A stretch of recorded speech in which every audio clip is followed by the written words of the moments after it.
రామకృష్ణారెడ్డి మీద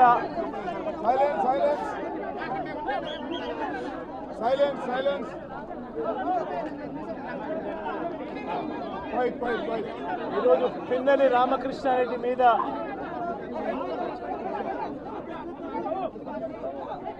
తన మీద ఏకంగా 307 అంటే అటెంప్ట్ టు మర్డర్ లాంటి కేసులు పెట్టి ఏ రకంగా అన్యాయంగా తనను జైల్లో నిర్బంధించడం జరుగుతూ ఉందో కూడా చూస్తూ ఉన్నాం. ఈరోజు రాష్ట్ర వ్యాప్తంగా కూడా ఇదే కార్యక్రమాలు జరుగుతూ ఉన్నాయి. రాష్ట్ర వ్యాప్తంగా కూడా కేవలం తెలుగుదేశం పార్టీకి చంద్రబాబు నాయుడు గారికి ఓటు వేయలేదు అన్న ఒకే ఒక కారణంతో ఏకంగా ఆస్తులను ధ్వంసం చేస్తూ ఉన్నారు, దొంగ కేసులు పెడతా ఉన్నారు. వీళ్ళే కొడతారు, మళ్ళీ వీళ్ళే అటువైపున ఉన్న వారి మీద వాళ్ళు కొట్టారు అని చెప్పి కేసులు పెడతారు. ఇంతటి దారుణంగా ఈరోజు రాష్ట్రంలో పరిపాలన సాగిస్తూ ఉన్నారు. నేను అడుగుతా ఉన్నా, ఇదే గత 5 సంవత్సరాల కాలంలో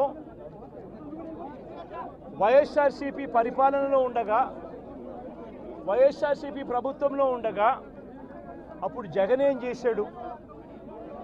కులం చూడలేదు, మతం చూడలేదు, ప్రాంతం చూడలేదు, చివరికి ఏ పార్టీకి ఓటు వేశారన్నది కూడా చూడకుండా ప్రతి పథకము ప్రతి మనిషి కూడా అర్హత అన్నది మాత్రమే ప్రామాణికంగా తీసుకుని ప్రతి ఇంటికి డోర్ డెలివరీ చేసిన ప్రభుత్వం వైఎస్ఆర్సీపీ ప్రభుత్వందైతే, జగన్మోహన్ రెడ్డి ప్రభుత్వందైతే ఈరోజు కేవలం తెలుగుదేశం పార్టీకి ఓటు వేయలేదని, కేవలం చంద్రబాబు నాయుడు గారికి ఓటు వేయలేదని, కేవలం ఓటు వేయలేదన్న ఒక్క కారణంతో ఆస్తులు ధ్వంసం చేస్తూ ఉన్నారు, మనుషులను కొడతా ఉన్నారు, కొట్టి మరి కేసులు పెడతా ఉన్నారు. ఇంతటి అన్యాయంగా రాష్ట్రాన్ని రావణ కాష్టం చేస్తూ ఉన్నారు. రాజశేఖర రెడ్డి గారి విగ్రహాలను విరగొడతా ఉన్నారు, పగలగొడతా ఉన్నారు. ఇవన్నీ ఏదైతే చేస్తూ ఉన్నారో ఇవన్నీ కూడా శిశుపాలుని పాపాల మాదిరిగా ఇవన్నీ కూడా పాపాలు పండుతాయి. ప్రజాస్వామ్యంలో ఏదైనా కూడా ప్రజలకు మంచి చేసి ప్రజల గుండెల్లో స్థానం సంపాదించుకుని ప్రజల దగ్గరికి వెళ్ళి ఫలాని మంచి చేశాం కాబట్టి మాకు ఓటు వేయండి అని అడిగే పరిస్థితులు ఉండాలి తప్పనిచ్చి ఈ మాదిరిగా దౌర్జన్యాలు చేసి, ఈ మాదిరిగా అన్యాయమైన కేసులు బిగించి, ఈ మాదిరిగా ఆస్తులు ధ్వంసం చేసి, ఈ మాదిరిగా ఫియర్ సైకోసిస్ క్రియేట్ చేస్తూ రాజకీయాలు చేస్తే మాత్రం అది ఏ రోజు కూడా నిలబడే రాజకీయం కాదు.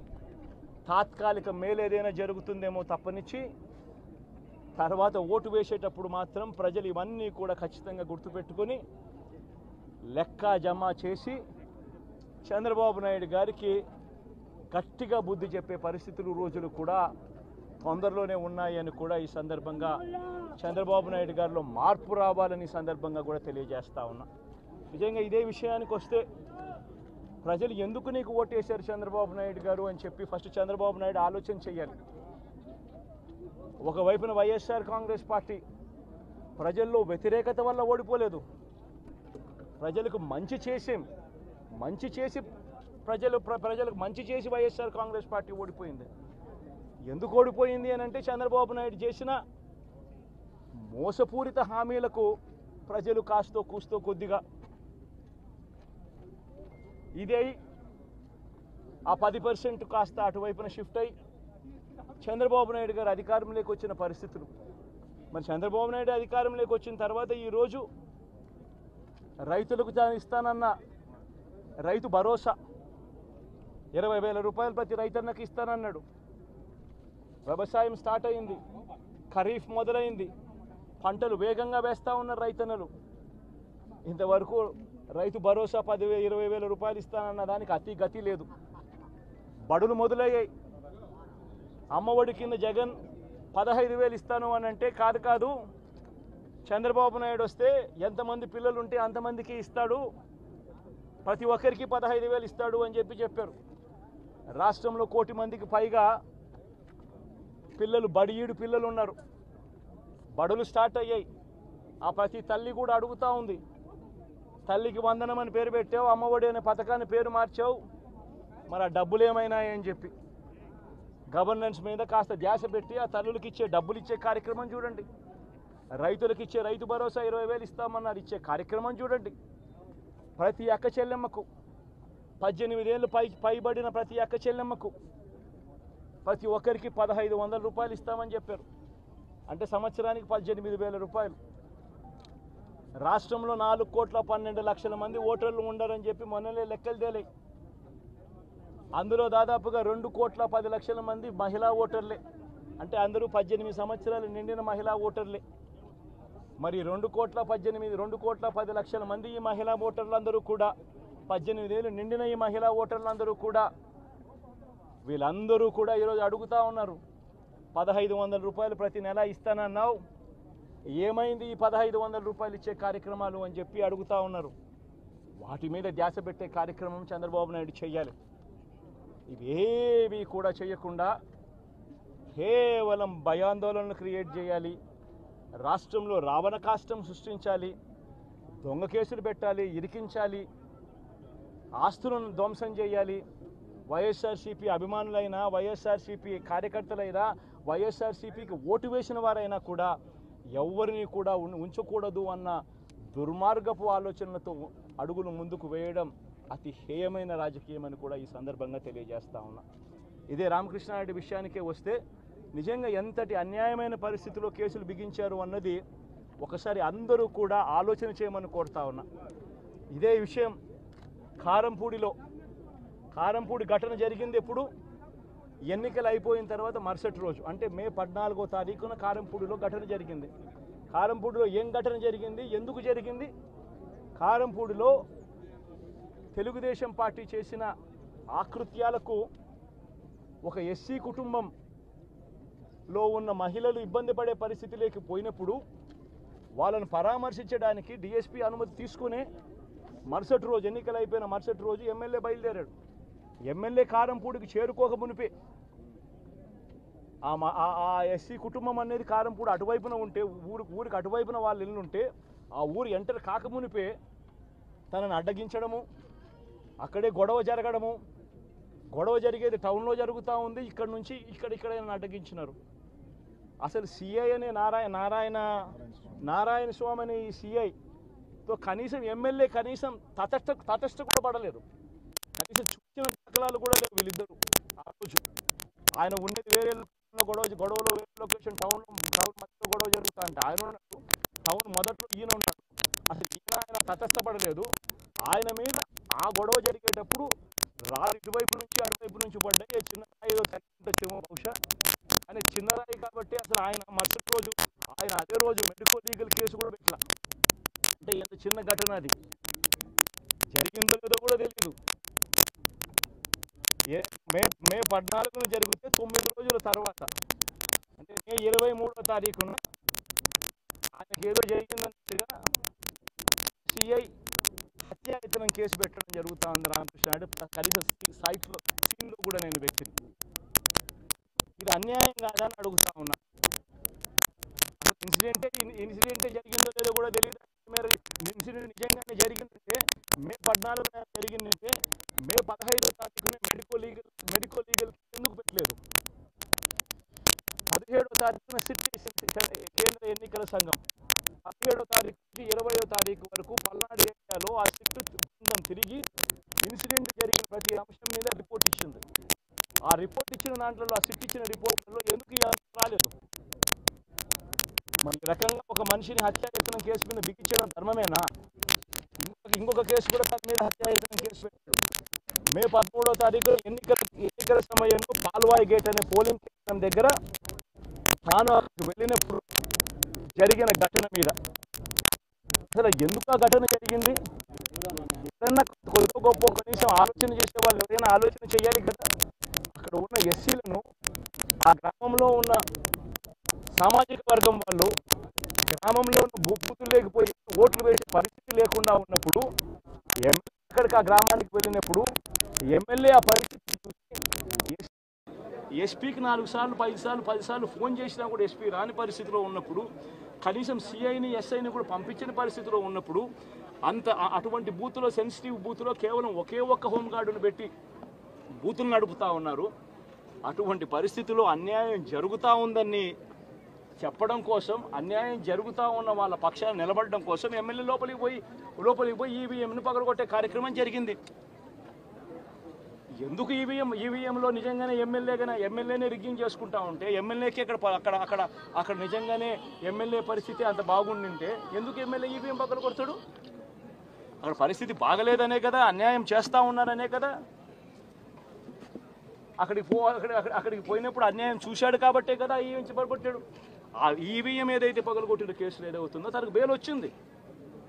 ఈరోజు తాను బెయిల్ అక్కడ లోపల ఉన్నది ఈవీఎం పగలగొట్టిన కేసులో కాదు, తను లోపల ఉన్నది ఈవీఎం పగలగొట్టిన కేసులో. అన్యాయం జరిగింది అని చెప్పి, అన్యాయం జరుగుతూ ఉన్న పరిస్థితిలో ఎమ్మెల్యే అక్కడికి పోయి అడ్డుకునే కార్యక్రమంలో జరిగింది అని చెప్పి కోర్టులు కూడా గుర్తించాయి కాబట్టి తనకు బెయిల్ వచ్చింది. కానీ మళ్ళీ ఆ తర్వాత ఏం జరిగింది? ఆ ఇన్సిడెంట్ జరిగిన 10 రోజుల తర్వాత, ఆ ఇన్సిడెంట్ జరిగిన 10 రోజుల తర్వాత, అంటే మే 23వ తారీఖున ఎమ్మెల్యే అక్కడికి వెళ్ళి హత్యాయత్నం చేశాడట. అదే పోలింగ్ బూత్లో హత్యాయత్నం చేశాడంట. ఎవడన్నా బుద్ధునోడు ఎవడన్నా నమ్మదానికి ఉందయ్యా? ఎవడన్నా ఎమ్మెల్యే అనేవాడు అక్కడికి పోయినప్పుడు వాళ్ళు చేస్తూ ఉన్న రిగ్గింగు, ఎమ్మెల్యే దానికి అడ్డుకునే కార్యక్రమం చేస్తూ ఉంటే ఎమ్మెల్యే అక్కడికి పోయి ఎమ్మెల్యే హత్యాయత్నం చేస్తాడా? చెప్పడానికైనా హద్దు పొద్దు ఉండాలి కదా. 10 రోజుల తర్వాత ఎమ్మెల్యే హత్యాయత్నం చేశాడని చెప్పి కేసు పెడతారు 10 రోజుల తర్వాత. ఇప్పుడు నిజంగానే అటువంటి ఇన్సిడెంట్ జరిగిందంటే సిట్టు 17వ తారీఖు నుంచి, మే 17వ తారీఖు నుంచి 20వ తారీఖు లోపల మధ్యలో ఇచ్చిన రిపోర్ట్లో, ఆ సిట్లో అది చెప్పాలి కదా, ఇది జరిగింది, ఎమ్మెల్యే అనే వ్యక్తి హత్యాయత్నం చేసే కార్యక్రమం చేశాడు అని చెప్పి రావాలి కదా. మరి ఎందుకు సిట్ రిపోర్ట్లో రాలేదు? ఈ రకంగా ఒక మనిషిని కేవలం 4 సార్లు ఎమ్మెల్యే, తాను 2000 కన్సిస్టెంట్గా 4 సార్లు ఎమ్మెల్యే గెలిచాడు. 2009లో గెలిచాడు, 2011లో గెలిచాడు, 2014లో గెలిచాడు, 2019లో గెలిచాడు. ఒక మనిషి కన్సిస్టెంట్గా 4 సార్లు ఎమ్మెల్యేగా గెలుస్తూ వస్తున్నాడు అని అంటే ఆ మనిషి మంచోడు కాబట్టే గెలుస్తూ వచ్చాడు, ఆ మనిషి మంచోడు కాబట్టే ప్రజలు ఆశీర్వదిస్తూ వచ్చారు. అటువంటి వ్యక్తిని తీసుకొని వచ్చి తప్పుడు కేసులలో ఈ మాదిరిగా బిగించడం ఎంత మటుకు ధర్మం? ఈరోజు ఒక్క రామకృష్ణారెడ్డి ఒక్క పరిస్థితే కాదు, రాష్ట్ర వ్యాప్తంగా ప్రతి గ్రామంలోనూ కూడా ఇదే కార్యక్రమాలు జరుగుతూ ఉన్నాయి. ప్రతి ఒక్కరూ కూడా వాళ్ళ స్థాయిలో రెడ్ బుక్స్ అని చెప్పి రెడ్ బుక్లు పెట్టుకొని ఉంటారు. చంద్రబాబు నాయుడు స్థాయిలో చంద్రబాబు నాయుడు ఒక రెడ్ బుక్, లోకేష్ స్థాయిలో లోకేష్ ఒక రెడ్ బుక్, ఎమ్మెల్యే స్థాయిలో ఎమ్మెల్యే ఒక రెడ్ బుక్, మండల స్థాయిలో మండల నాయకుడు ఒక రెడ్ బుక్, గ్రామ స్థాయిలో గ్రామంలో ఇంకో రెడ్ బుక్, గ్రామ స్థాయిలో ఇంకో నాయకుడు, గ్రామ స్థాయిలో ఇంకో రెడ్ బుక్లలో పెట్టుకొని ఏం చేస్తూ ఉన్నారు? అతి దారుణంగా అన్యాయంగా ఆస్తులు ధ్వంసం చేస్తూ ఉన్నారు. రాష్ట్రం మొత్తం దాన్ని చూస్తూ ఉంది, కానీ ఎవడు మాట్లాడడం లేదు. దొంగ కేసులు పెడతా ఉన్నారు, పోలీసులు ప్రేక్షక పాత్ర పోషిస్తూ ఉన్నారు. దొంగ కేసులు పెడతా ఉన్నారు, వాళ్ళే కొడతారు, మన ఇటువైపున కేసులు పెడతా ఉన్నారు. రాష్ట్రం మొత్తం ఇది చూస్తూ ఉంది. చీని చెట్లు నరికేస్తూ ఉన్నారు, ఆస్తులు ధ్వంసం చేస్తూ ఉన్నారు, కనిపిస్తూ ఉంది. ఎమ్మెల్యేలు ఏకంగా జేసీబీల మీద, పొక్లేన్ల మీద ఎమ్మెల్యేలు స్వయంగా తీసేసి ఏకంగా పోయి బిల్డింగులు పగలగొట్టే కార్యక్రమాలు చేస్తూ ఉన్నారు. ఇంతటి దారుణంగా నిజంగా చేస్తూ ఉన్నారు అని అంటే ఎల్లకాలం ప్రభుత్వం మీది కాదు, ఎల్లకాలం రోజులు మీయే ఉండవు చంద్రబాబు, అది గుర్తుపెట్టుకో. మీ పాపాలు పండుతూ ఉన్నాయి వేగంగా. ప్రజలు దీన్ని క్షమించని పరిస్థితుల్లోకి వస్తారు. ఖచ్చితంగా మీకు బుద్ధి చెప్పే పరిస్థితులు రోజులు కూడా ఉంటాయి.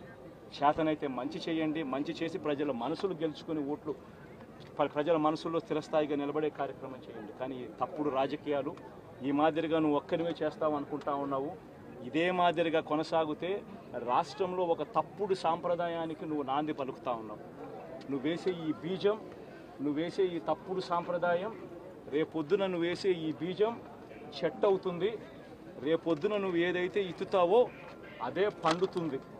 రేపొద్దున మళ్ళీ మీ గ్రామాలలో మీ కార్యకర్తలకు ఇదే పరిస్థితినే, ఇదే మాదిరిగానే మళ్ళీ జరిగే కార్యక్రమాలు కూడా జరుగుతాయి. అటువంటి తప్పుడు సాంప్రదాయాలు దయచేసి ఇప్పటికన్నా ఆపండి. నాయకులుగా ఉన్న మనలాంటి వాళ్ళం ఇలాంటివి ప్రోత్సహించకూడదు.